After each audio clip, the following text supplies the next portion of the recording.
புதுச்சேரினாலே உடனே ஞாபகத்துக்கு வர்றது மணக்குள விநாயகர், அரவிந்தர் ஆசிரமம், வில்லியனூர் மாதான் சொல்லி இவங்க எல்லாரும் ஞாபகத்தில் வருவாங்க.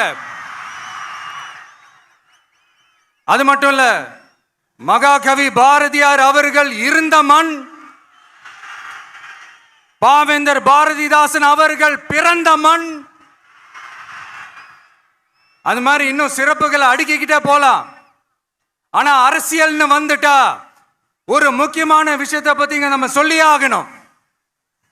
1977 புரட்சி தலைவர் எம்ஜிஆர் அவர்கள் தமிழ்நாட்டில் ஆட்சி அமைச்சாங்க. ஆனா அதுக்கு முன்னாடியே 1974 இங்க புதுச்சேரியில அவங்களோட ஆட்சி அமைஞ்சது.